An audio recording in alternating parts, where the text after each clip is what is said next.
Buenos días, hoy 29 de marzo del año 2026 vamos a iniciar nuestra escuela dominical, cuyo título es Dios es fiel.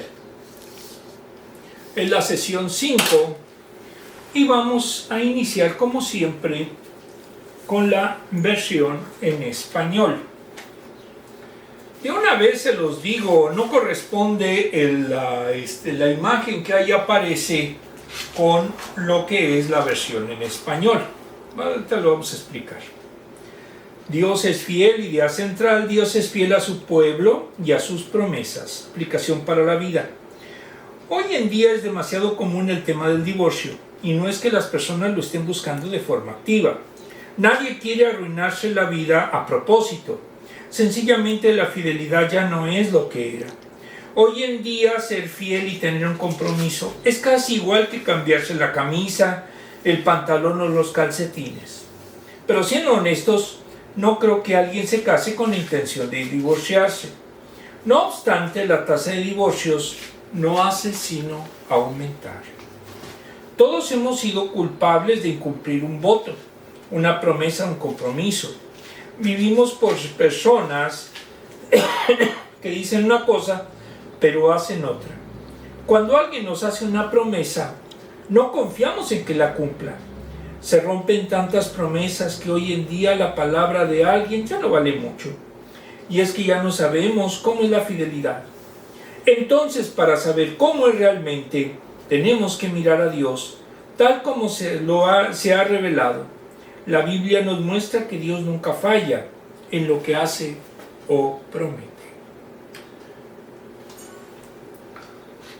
Como vemos ahí en el texto, aparece la imagen, la mitad de la imagen de una foto de un marín. ¿Qué tiene que ver eso con nuestro tema? En la versión español no se tiene nada que ver. En la versión inglesa veamos lo que dice: Semper Fi. Desde 1883 es el lema oficial del Cuerpo de Marines de los Estados Unidos. Significa siempre fiel. Para los marines no existe tal cosa como un ex-marín. Se espera que el espíritu de Semper Fi esté siempre presente en todos los aspectos de su vida personal y profesional. Una vez marín, siempre marín. Y pobre del que no sea marín y se atreva a lucir un tatuaje de Semper Fi. Ser siempre fiel es una aspiración noble. Pero es imposible que un ser humano sea siempre fiel en todos los aspectos de su vida. Por ejemplo, puede sorprenderte que las tasas de divorcio entre los marines se encuentran entre las más altas de todas las ramas de las Fuerzas Armadas. Todos hemos fallado alguna vez en cumplir un voto, una promesa, un compromiso. Solo hay un ser en el universo y a lo largo de toda la historia que jamás ha roto una promesa, jamás ha violado un pacto, jamás ha dejado un compromiso sin cumplir. Su nombre es Yahvé y solo Él siempre ha sido fiel. Dora. Muy bien, por eso aparece esa imagen. Ahora vamos a ver nuestro recorrido bíblico. Deuteronomio 7, del 6 al 8. Porque para el Señor tu Dios tú eres un pueblo santo. Él te eligió para que fueras su posesión exclusiva entre todos los pueblos de la tierra. Creo que se equivocó, pero bueno, en fin. El Señor se encariñó contigo y te eligió, aunque no eras el pueblo más numeroso, sino el más insignificante de todos. Lo hizo porque te ama y quería cumplir su juramento a tus antepasados. Por eso te rescató del poder del faraón y te sacó de la esclavitud con gran despliegue de fuerza. Aquí vemos una representación de cuánto Moisés pasa por el río, por el Mar Rojo. Como también ya habíamos visto que Ciro también pasó algo similar. La fidelidad de Dios. En el gran diccionario enciclopédico de la Biblia de Alfonso Ropero Versosa y otros, editorial CLIE, nos dice que fidelidad viene del latín fidelitas, lealtad, fidelis, fiel, y este de fides, fe, corresponde al griego pistis, fe, confianza, fidelidad, y al hebreo emanaj, firmeza, fidelidad. Este último aparece 49 veces en el Antiguo Testamento. Cuando se refiere a Dios se utiliza en la Septuaginta como aletheia, veracidad, confiabilidad, Salmo 33:4.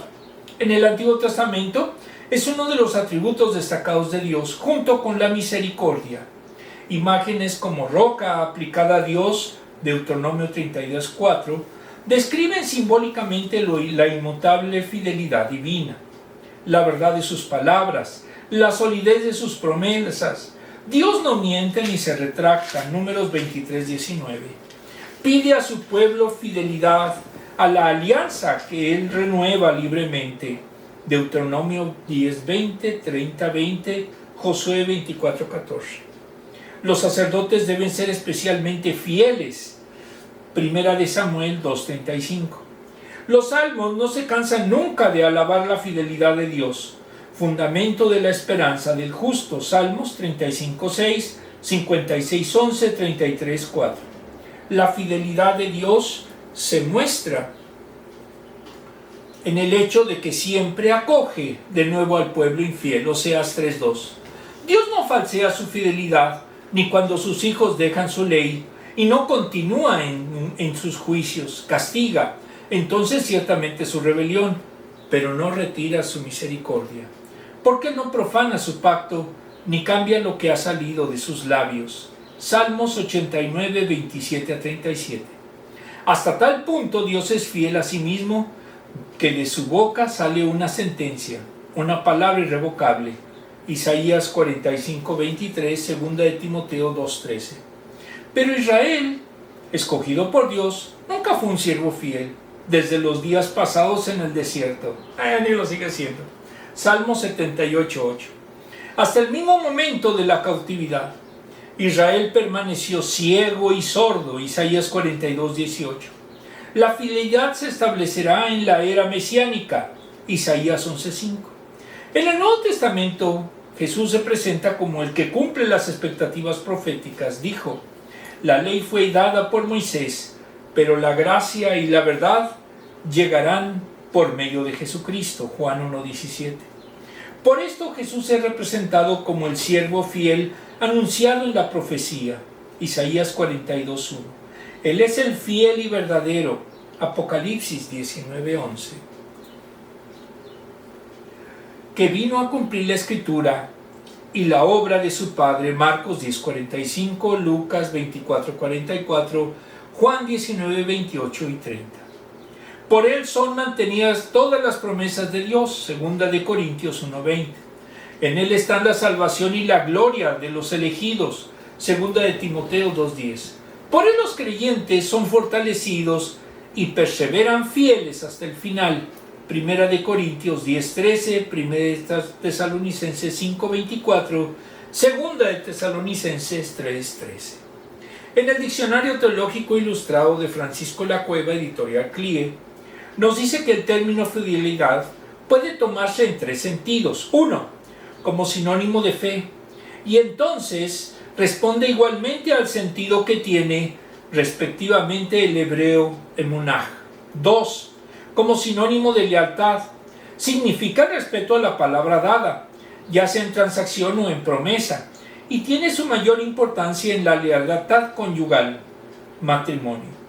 Y tres, como sinónimo de ajuste, suele la versión que se da en los hechos, en la expresión de los pensamientos propios, veracidad, y de modo especial en las versiones que se hacen de una lengua a otra.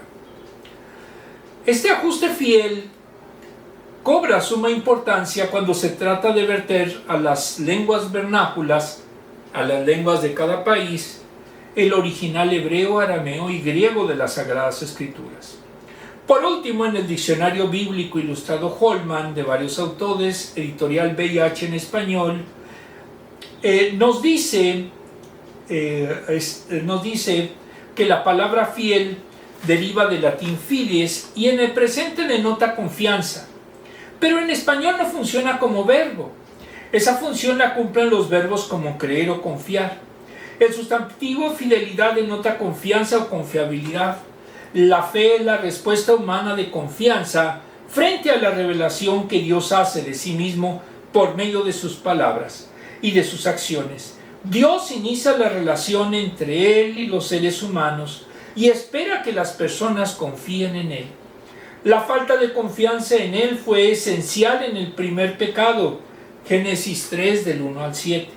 Desde la caída de la humanidad, Dios inspira y nutre la confianza en Él por medio de lo que dice y hace en beneficio de la gente que lo necesita.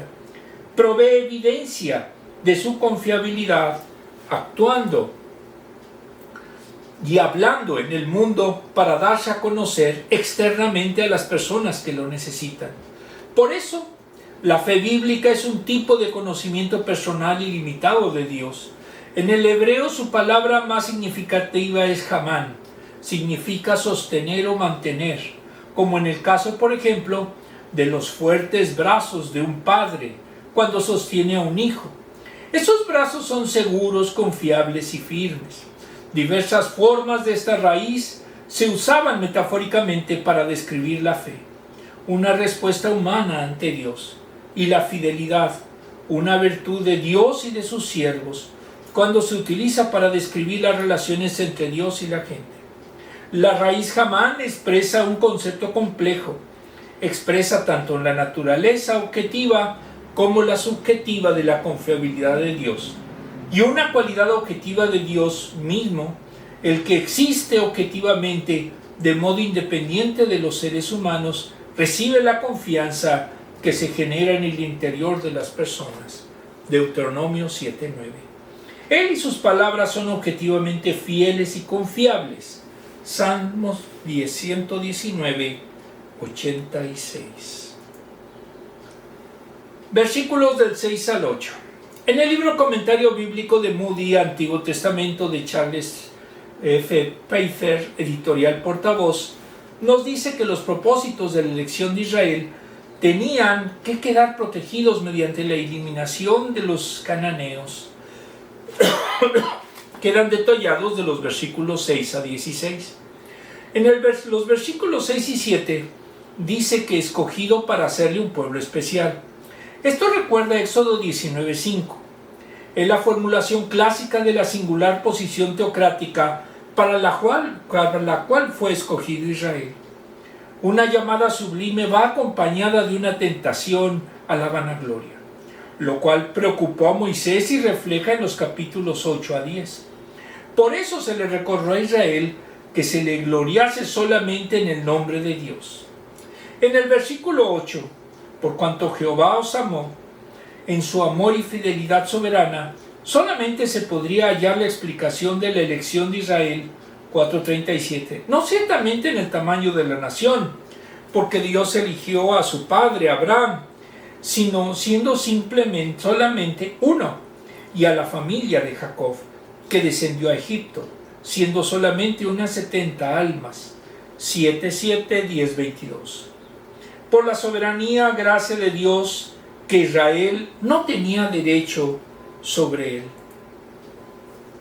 que pudiera alentar al descuido con respecto a las demandas y sanciones del pacto. En el libro Comentario Bíblico Contemporáneo de René Padilla y otros, ediciones Kairos y otras, nos dice que en el versículo 6, Dios eligió a Israel como su tesoro personal, 7:6 al 11, Éxodo 19:5, Salmo 135:4. La elección no estuvo condicionada a mérito alguno, ni se fundamenta en una dinastía, en una traducción literal. El versículo 7 dice: el Señor se encariñó, Hashak, contigo y te eligió, aunque no eras el pueblo más numeroso, sino el más insignificante de todos. Además lo dice porque él te amó a Hanab y quería cumplir su juramento a tus antepasados, 7:8, Salmos 44:3, Amós 3:2.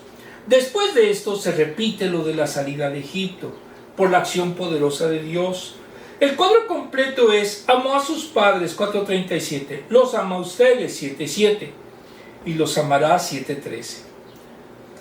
La pequeñez de Israel se compara con los habitantes de las tierras que van a poseer. Son grandes y numerosos, como los cananeos y los madianitas. Israel es el pueblo que fue rescatado de la esclavitud. En respuesta a este amor, Israel debe reconocer que Dios es fiel. Siempre cumple su pacto con los obedientes y destruye a quienes le odian.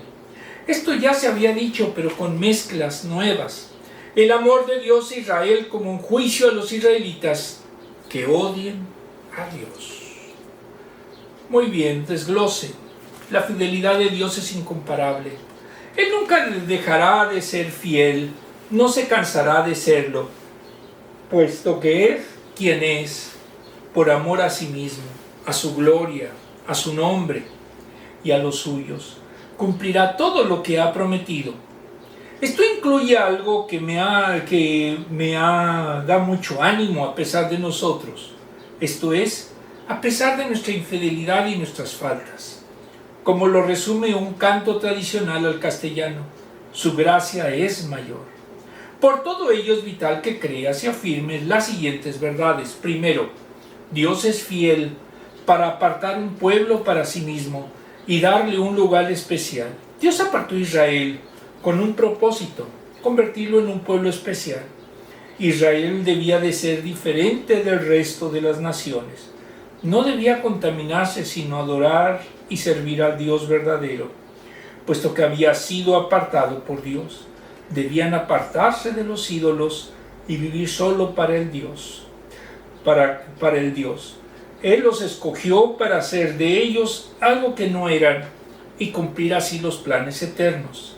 De igual manera, a nosotros como su iglesia, hoy somos escogidos por Dios para ser suyos plenamente. 2. Dios escoge un pueblo que no merecía ser escogido, pero que lo hace solo por gracia, por fidelidad a su pacto. Las palabras de Dios son claras al afirmar que no había nada especial en ellos. La cuestión no es que ellos no hicieran nada para ganarse el favor de Dios y que, por lo tanto, no hicieron nada para Él. ¿Para que los escogiera? ¿No es esto coherente con lo que dijo Pablo en 1 Corintios 26 al 30? Lo que Dios quiere expresar es para humillar a su pueblo, ni para humillarnos a nosotros hoy. Lo que Dios expresa es para resaltar su gracia salvadora, su amor eterno y su fidelidad inquebrantable. 3. Dios, por amor a su pueblo y fidelidad a su pacto, libera y rescata, pero también juzga. Nótese las palabras intencionales de Dios afirmando que los amó como algo definitivo. Esto implica que lo que Dios comunica no está sujeto a cambio, lo cual es coherente con la esencia de Dios. El Eterno escoge a los suyos por su gracia. Dios es fiel siempre, por lo tanto debe de ser fiel a sus promesas y pactos. Siempre es imposible que Él haga lo contrario y caiga en incumplimiento. Dios es incapaz de esto. Había hecho una promesa a sus padres, incluido el hecho de llevarlos a Egipto. Génesis 15:13. Así que de la misma manera los sacó de la esclavitud. Génesis 15:14. Una vez cumplidos sus propósitos, su amor por los suyos es tan grande que hará lo que tenga que hacer para cumplir su promesa, trayendo la liberación como juicio según corresponde en este caso. Faraón fue instrumento de Dios en todos sentidos. Una vez que este propósito se cumpliera, serían liberados por Dios y Faraón sería juzgado. Génesis 15:14. Lo mismo descubre Habacuc que acabaría sucediendo con los enemigos de Israel, que Dios estaba usando para disciplinarlos. Muy bien, Vamos a las preguntas.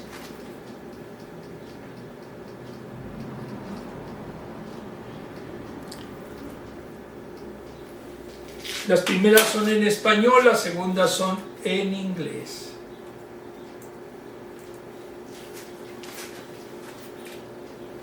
¿De qué maneras expresas tu gratitud a Dios por su fidelidad hacia ti? Pues amándolo, conociéndolo cada vez más. Si no lo amamos ni lo conocemos, pues no podemos tener un conocimiento de lo que es su fidelidad. ¿Cuáles son algunos buenos lemas para guiar la vida? Dios es fiel, ese sería un lema. Y la realidad es que sí es fiel, siempre y cuando nosotros también seamos fieles a sus mandamientos y a sus promesas, especialmente amar a nuestro prójimo y amarlo a Él. ¿Cómo influye en tu manera de vivir la realidad de que Dios es fiel? Bueno, pensar de que si Él prometió vida eterna a sus hijos, incluso a los adoptados como nosotros, pues entonces yo confío en esa promesa. ¿Cómo pueden nuestras vidas reflejar que somos santos y elegidos, cumpliendo nuestros compromisos? Si realmente somos un pueblo que sigue sus mandamientos, entonces debemos cumplir sus promesas, sus mandamientos, porque eso es hacer honor a sus promesas. Muy bien, vamos a continuar. Deuteronomio del 9 al 11. 7 del 9 al 11. Reconoce, por tanto, que el Señor tu Dios es el Dios verdadero, el Dios fiel, que cumple su pacto generación tras generación y muestra su fiel amor a quienes lo aman y obedecen sus mandamientos. Versículo 10. Pero que destruya a quienes lo odian y no se tarde en darle su merecido. 11. Por eso debes obedecer los mandamientos, los preceptos y las normas que hoy te mando que cumplas.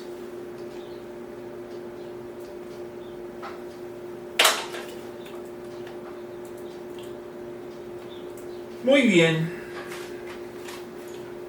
Contexto, versículos del 9 al 11. Según el libro de René Padilla, estos versículos enfatizan reconocer y obedecer, al principio y al final, como respuesta al pacto. En el vocabulario y términos de un pacto como el de Deuteronomio, no hay lugar para eventualidades ni imprevistos, ni cosas que salen mal. Simplemente se establece el compromiso que se hace por parte de cada una de las partes contratantes. Por eso, todo lo bueno es producto de la obediencia y a todos los males de la desobediencia. Esta es la expectativa general. Así son también los proverbios. Todo se dice en términos absolutos. No se hacen las salvedades porque no corresponden al formato del género literario de los pactos o proverbios. Pero la misma Biblia nos muestra que la Biblia es mucho más compleja. Por eso, la teología del Deuteronomio se debe complementar con la lectura de toda la Biblia, donde se observa que hay gente mala que prospera y gente fiel a Dios que sufre. En el libro de Moody, el versículo 9, dice que debe de guardarse el pacto por 1000 generaciones, aludiendo a las formas de sanción que acompañan al segundo mandamiento. Moisés afirmó que aunque mediante gracia inmerecida continuará hasta 1000 generaciones, 5:10, los apóstatas menospreciadores de la gracia y de la santidad descubrirán que las maldiciones del pacto no eran amenazas sin base. 7 del 9 a 11. De acuerdo al misticismo judío representado por la Cábala, en el libro Bani Dag Daverim, Números y Deuteronomio, de Rebbe Rachmani, editorial Breslov Research Institute, nos ilustra de lo que representa ese pacto que Abraham, Brit Milá, el pacto de la circuncisión, no es una ceremonia religiosa que se celebra un día y olvidas al siguiente. Es el pacto eterno entre Dios y el pueblo judío. Simboliza el retiro de todo lo que es impuro de la vida de la persona, como pureza en la mente y el corazón. La persona puede entonces y se convierte en un socio de Dios en el proceso continuo de la creación del mundo. Cuando la persona guarda el pacto y eleva sus pensamientos e intenciones morales, se eleva a sí mismo y a muchos otros hacia una conciencia más exaltada de honestidad, de decencia y de fuerza. En palabras de René Nachman, cita: el principal camino para acercarse a Dios es el cuidado y la ratificación del pacto. Fin de la cita. En el versículo 10 dice que hay personas que parecen tener todo lo que desean, pero su estado de completitud o de retribución es una ilusión. Dios destruye a una persona en su cara. En este mundo Dios le da espíritu a esta gente por un momento, pero finalmente la destruye en el hecho de que pierde su porción en el mundo que viene. La cara representa la verdad. Dios la revela la verdad a los enemigos. Esto en sí mismo es una dolorosa retribución por sus pecados. En el versículo 11, hoy para ponerlos por obras y mañana en el mundo que viene para recibir las recompensas por haberlos hecho mediante el cumplimiento de las mitzvot, que son los mandamientos. La persona se transforma en efecto en alguien que le presta a Dios, puesto ahora Dios le debe una recompensa. La mala inclinación es en verdad un amigo y no un enemigo. Al poner barreras y dificultades para el cumplimiento de las mitzvot, ello permite que la persona supere la oposición y reciba una gran recompensa por sus esfuerzos. Cuando la persona fallece, también muere su mala inclinación. Así en el mundo que viene, uno ya no puede realizar más mitzvot ni esperar una recompensa. En este mundo, mientras aún tiene mala inclinación, que debe trabajar para llevar a cabo las mitzvot para recibir su recompensa en el futuro. Sin embargo, cuando llegue el Mesías, la mala inclinación aún estará con nosotros. ¿De qué otra manera podría rectificar al mundo? ¿Cómo es posible que la persona alcance la perfección si no tiene algo que deba superar? De acuerdo a cómo uno se comporte durante los 6 días de la semana, así merecerá el Shabbat. De acuerdo a cómo uno se comporte en el mundo, así merecerá el mundo que viene. Los límites de la santidad de toda persona dependerá de cuánto hayan logrado espiritualmente durante la semana. Hoy en este mundo puedes ponerlo en práctica. Hoy puedes traer luz, expansión y orden a tu vida, siempre y cuando lleves a cabo los mitzvot. Todo lo bueno puede suceder si comienzas hoy. Desglose. Dios es un Dios fiel, lo que implica que es el único Dios verdadero y también el único que permanece fiel. Nadie es como Él, ni comparable a Él. Él define la fidelidad, todo lo demás es imitación y por ende imperfecto. Es nuestro modelo a seguir, por lo tanto, deberíamos vivir agradecidos a Él y buscando agradarle con todas nuestras vidas. Debemos pasarnos toda la vida buscando conocerle mejor para amarle mejor y entender qué es lo que quiere de nosotros. Debemos reflejar nuestro amor por Él, que solo es posible por su amor previo a nosotros. Primera de Juan 4:19, mediante la obediencia a sus mandamientos. Es nuestra responsabilidad como sus hijos, es nuestra responsabilidad como sus hijos, es lo que se espera de nosotros, que seamos fieles en guardar lo que Dios nos ha revelado en su palabra. Por todo ello es vital que creas y afirmes las siguientes verdades. 1. Dios es fiel en cumplir y guardar su pacto eterno con los suyos, con los que son suyos. Conoce es un mandato o implica que sus hijos deben escuchar lo que Dios dice, saberlo y actuar en consecuencia. No es simplemente un conocimiento intelectual, sino que implica acción. Y esto es coherente con el hecho de que el Espíritu de Dios, a través de Moisés, resalta que Dios es fiel con los que le pertenecen, con su pueblo, con los suyos, es decir, con aquellos que le aman. ¿Cómo se distinguen los que aman y los que no? Versículo 10. La respuesta la tenemos justo a continuación. Los que le aman guardan sus mandamientos. 2. Dios es fiel en dar el pago que merecen los que te aborrecen.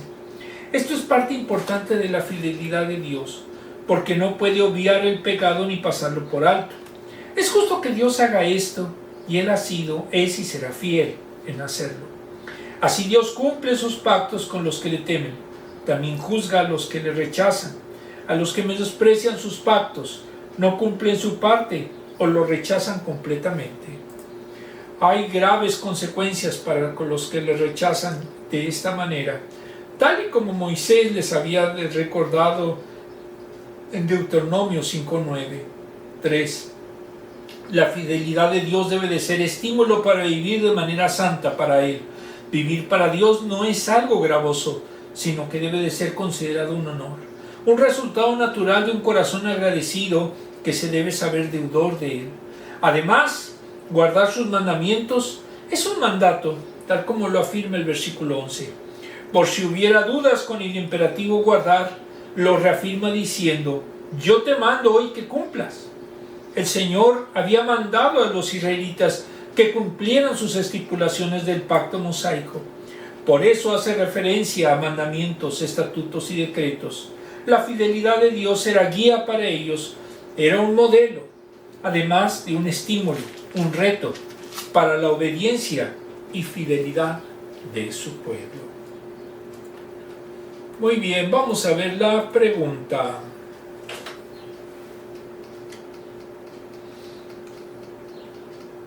El misticismo judío se llama también cábala, cabalistas. Es tan interesante su filosofía y no, por eso en su momento de repente la cito.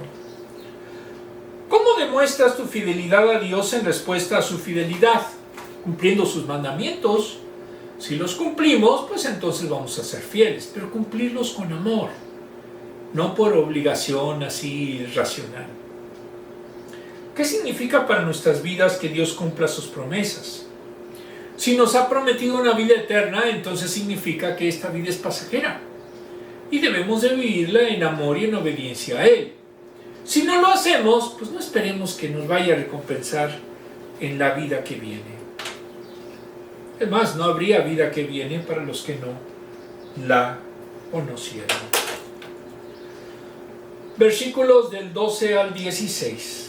Si prestas atención a estas normas y las cumples y las obedeces, entonces el Señor tu Dios cumplirá el pacto que bajo juramento hizo con tus antepasados y te mostrará su amor fiel.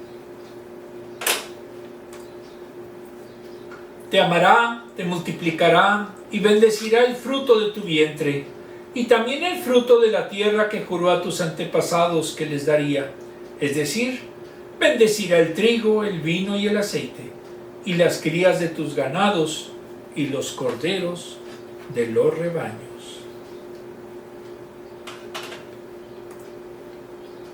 Bendito serás, más que cualquier otro pueblo.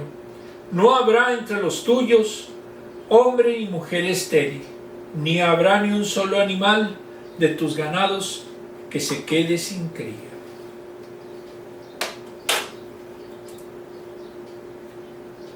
El Señor te mantendrá libre de toda enfermedad y alejará de ti las horribles enfermedades que conociste en Egipto. En cambio, la reservará para tus enemigos. Destruye a todos los pueblos que el Señor tu Dios entregue en tus manos. No te apiades de ellos, ni sirvas a sus dioses, para que no te sean una trampa mortal. Este mensaje contrasta con el mensaje de Cristo. Cristo no mandó destruir pueblos. De hecho, al contrario, Cristo dijo que hay que amar a los enemigos. Por eso muchas veces no hay o no se comprende cómo sea el mismo Dios del Antiguo y del Nuevo Testamento. En lo personal, esta situación es difícil, es algo que no conocemos, o al menos yo no comprendo, de por qué puede ser aquí ordenar la destrucción de todos los pueblos que no sean judíos, Y en Jesucristo nos dice que debemos amar a los enemigos. No lo comprendo.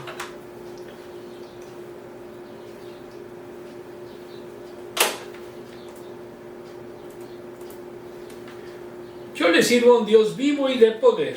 Amén. Versículo 12 al 16. En el libro de Moody nos dice que el versículo 12, Jehová guardará el pacto.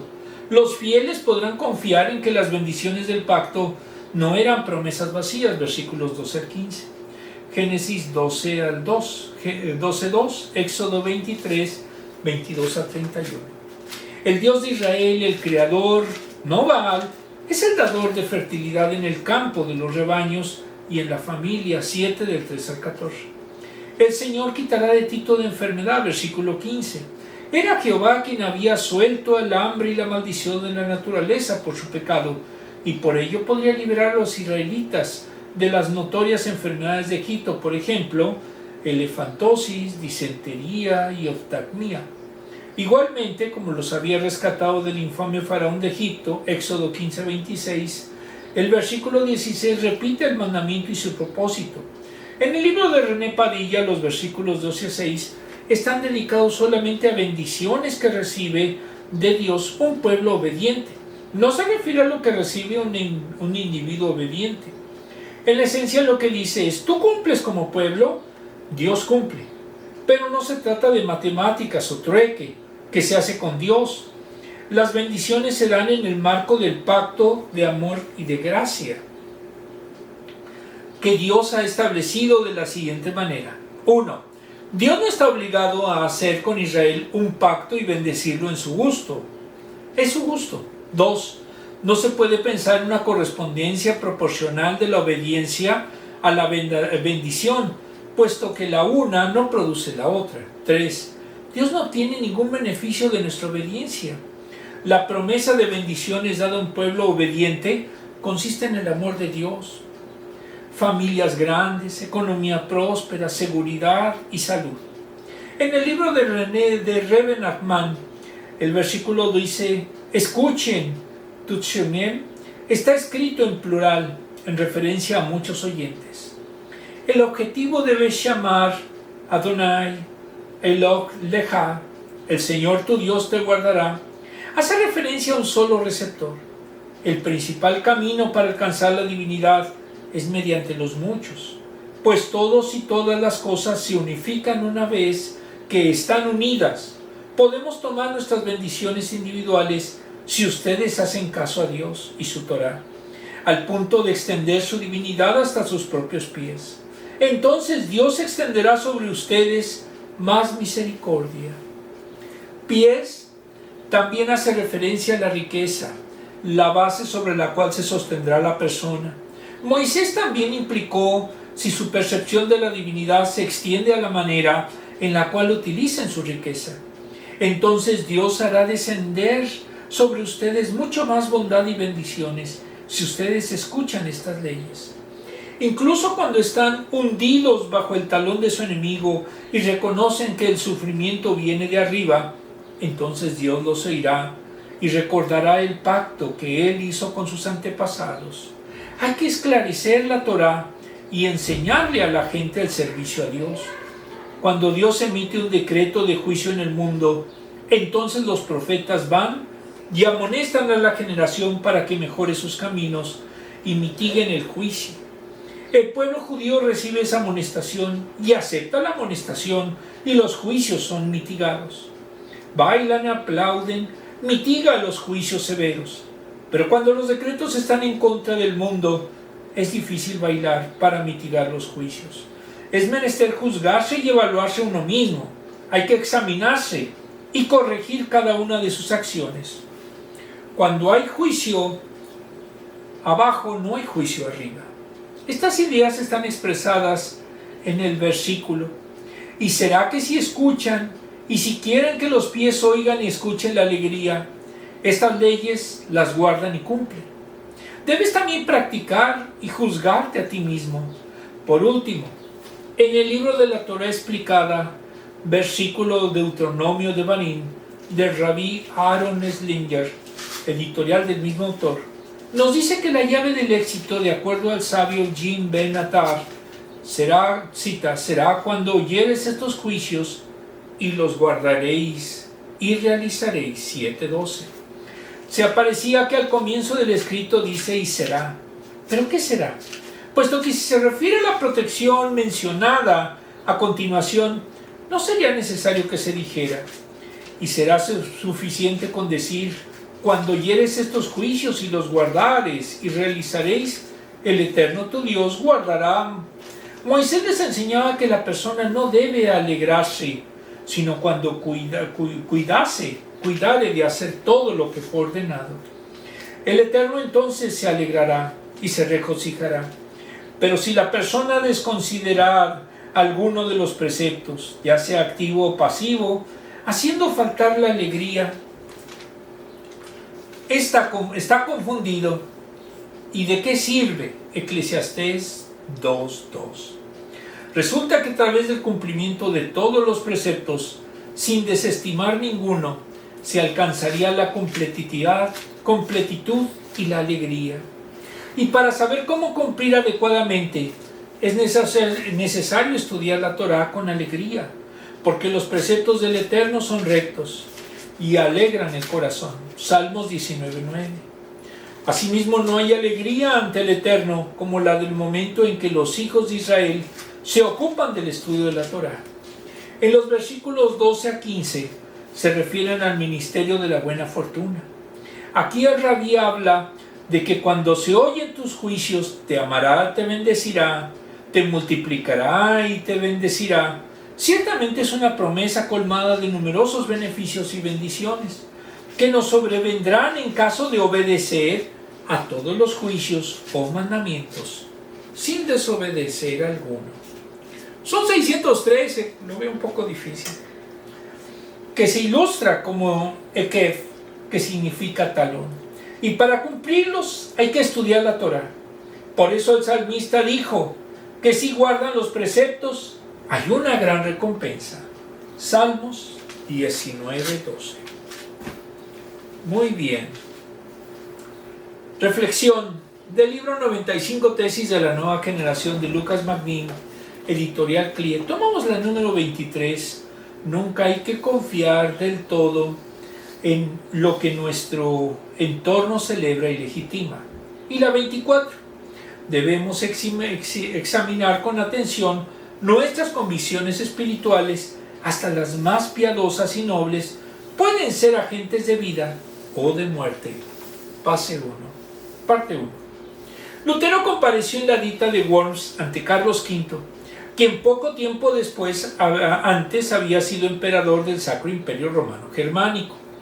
El monje de Wittenberg no aceptó su autoridad, que lo forzaba a arrepentirse, y puso en evidencia al flamante nuevo emperador públicamente. Un anónimo plebeyo se plantaba sin miedo ante el hombre más poderoso de Europa. Desde el 25 de mayo de 1521, día de la publicación del decreto de Worms, Lutero se convirtió en enemigo del imperio.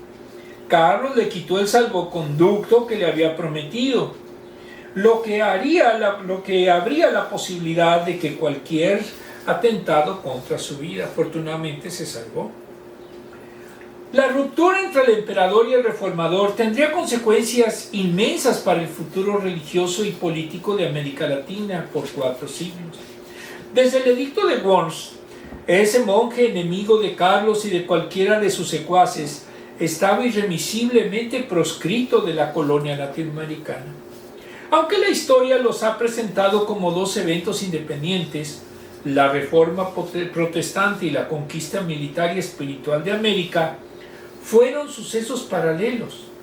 La cercanía histórica y la coyuntura política común acercan esos destinos de manera evidente.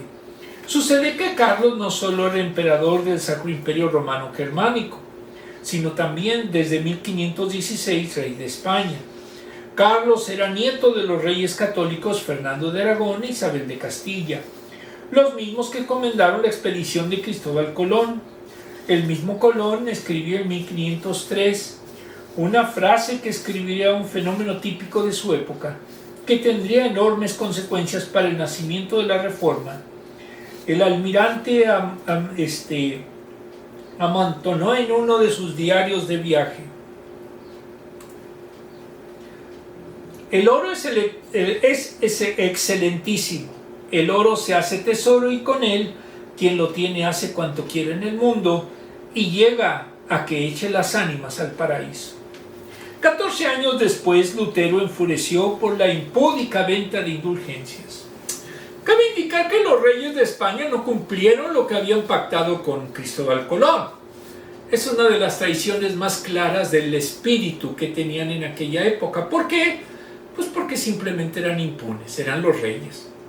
Y las fortunas y los títulos que le habían prometido al conquistador, pues quedaron nada más en eso, en promesas. Muy bien. Ahora, por la impúdica venta de indulgencias de Johann Tetzel, publicando sus 95 tesis que decían, entre otras cosas, cita: mera doctrina humana practican aquellos que aseveran que tan pronto suena la moneda que se echa en la caja, el alma sale volando del purgatorio. Era lo que decían las indulgencias. Tan locos, pero bueno, hay algunos que les creían. Creo que un dato condensa este notable paralelismo. 4 meses después de que Lutero testificara ante Carlos en Worms, unos 300 españoles enviados por el emperador al Nuevo Mundo conquistarían la capital azteca bajo las órdenes de Hernán Cortés.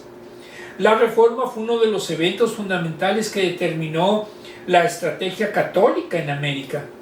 Por los siglos siguientes, el modelo colonial fue implantado como reacción a la Reforma protestante, en la medida en que se le evoca como la mayor amenaza para el curso de la Iglesia, en general y principalmente para el tipo de la sociedad que se imaginaban implementar en sus colonias. El catolicismo interpretó la conquista de América como un acto providencial de Dios, que se creía que Europa había caído bajo la herejía luterana. Como Satanás en Génesis, la nueva doctrina había engañado a toda la cristiandad. El mismo Lutero era representado en muchas pinturas como una serpiente. Desde esa perspectiva, se veía América como el paraíso recuperado, un terreno virgen en el que se podía edificar un nuevo mundo desde cero y sin herejías. Aunque la vieja Europa naufragaba en crisis religiosa, la joven e incontaminada América podría ser real el sueño de la cristiandad en su historia eclesiástica e indígena. En su historia eclesiástica indígena 1562-1592, el historiador Jerónimo de Mendieta escribió que el conquistador Hernán Cortés era una especie de antilutero. Afirmaban que Cortés era un instrumento elegido por Dios para recompensar a la Iglesia Católica económicamente y con la cosecha de almas, por la pérdida y daño grave que el maldito Lutero había de causar en la misma sazón y tiempo de la antigua cristiandad, de suerte que lo que por una parte se perdía, se cobraba por otra. Antes de partir para sitiar Tenochtitlán, Cortés dictó las siguientes ordenanzas militares y civiles que explican el motivo de su sangrienta conquista. Cita: cuánta solicitud y vigilancia los naturales de esta parte tienen de la cultura y veneración de sus ídolos, de que a Dios nuestro Señor se hace gran de servicio, y el demonio, por la ceguedad y engaño en que los tiene, es que de ellos muy venerado, exhorto y ruego a todos los españoles que en mi compañía fueren a esta guerra, que su principal motivo e intención sea apartar y desarraigar de las dichas idolatrías a todos los naturales de estas partes, y que sean reducidos al conocimiento de Dios y de su santa fe católica, porque si con otra intención se hiciere, la guerra sería injusta. Fin de la cita. Lo malo es que se hizo una especie de sincretismo. Lo único que se hizo es sustituir los ídolos en su momento que existían en la Nueva España por los ídolos que crearon la Iglesia Católica. Muy bien, desglose. No debemos dar por sentado lo que Dios hizo por nosotros en la cruz. No debemos llegar a un punto en el que olvidemos las implicaciones. En cambio, Dios quiere que siempre tengas presente su obra a nuestro favor, su fidelidad, y en consecuencia que vivamos obedeciendo y queriendo obedecer su palabra, para su gloria y nuestro bienestar. Por todo ello es vital que creas y afirmes las siguientes verdades. 1. La fidelidad de Dios debe conducir a nuestra obediencia. No hay estímulo más grande que obedecer y seguir fielmente a Dios que poder ver de primera mano su fidelidad en las páginas de la Escritura. Si somos honestos, veremos que Dios ha sido fiel también con nosotros directamente en nuestras vidas. La fidelidad de Dios se hace visible por todos lados, como Él en su providencia nos ha amado, nos ha cuidado y nos ha sostenido firmes. En el Israel tenía la grandiosa oportunidad de ver la fidelidad de Dios a pesar de su infidelidad, la propia infidelidad. Dios había sido fiel al pacto abrámico, un pacto incondicional de parte de Dios a su pueblo que apuntaba al carácter fiel e incambiado de Dios. 2. Hay bendición de parte de Dios cuando nos sometemos a Él y su palabra. Amamos lo que Él ama y lo ponemos a Él en primer lugar. Dios quiere que seamos fieles siempre. 1 de Juan 2:6.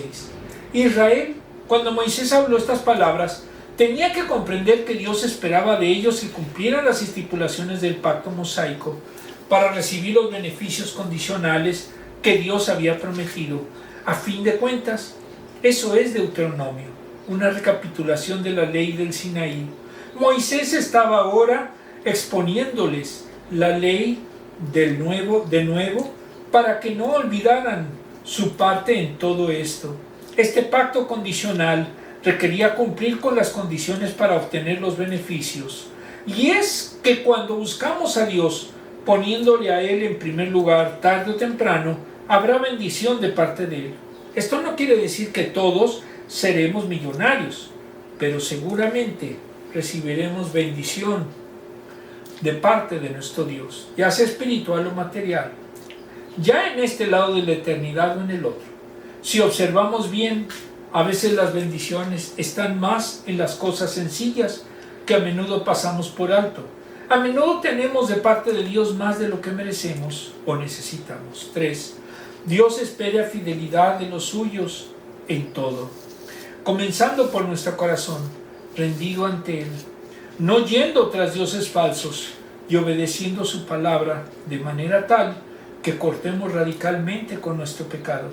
Israel tenía que cortar radicalmente con las naciones, deshaciéndose de ellas literalmente, lo que no estoy muy de acuerdo.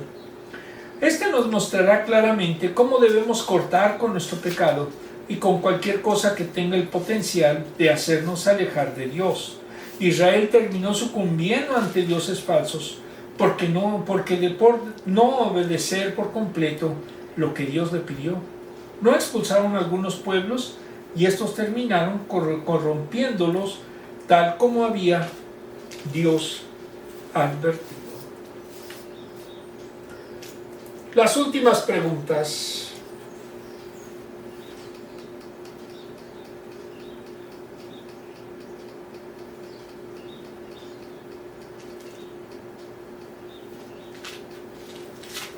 Muy bien.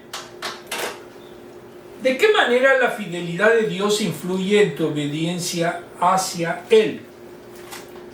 Bueno, la verdad es que Dios nos ha bendecido en muchas formas y por lo tanto lo justo es que nosotros también obedezcamos sus normas, obedezcamos sus dos grandes mandamientos que nos enseñó Jesucristo. ¿Qué cosas pueden impedir que los creyentes caminen en obediencia? El mundo Estamos en una sociedad en la cual lo importante ya no es cumplir con su palabra, etc., sino simple y llanamente ver los intereses que representan. Y cuando nosotros nos volvemos materialistas, entonces olvidamos las promesas y olvidamos los ideales y nos hacemos cada vez más nefastos. 5. ¿Estás adorando a Dios por su fidelidad hacia ti? Lo debemos de adorar, no solamente en cantos, sino en una verdadera santidad de vida. Si no lo hacemos, pues entonces estamos siendo hipócritas. ¿Por qué es tan importante nuestra obediencia a Dios? Porque si no tenemos fe en Dios, no le vamos a ser fieles.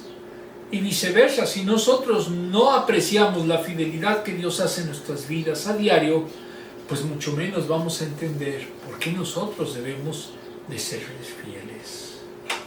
Muy bien.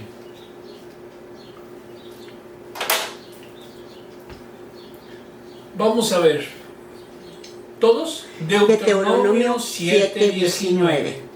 Con tus propios ojos viste las grandes pruebas, señales y prodigios milagrosos que con gran despliegue de fuerza y poder realizó el Señor tu Dios para sacarte de Egipto. Y lo mismo hará contra todos los pueblos a quienes ahora temes. Deuteronomio 7:19.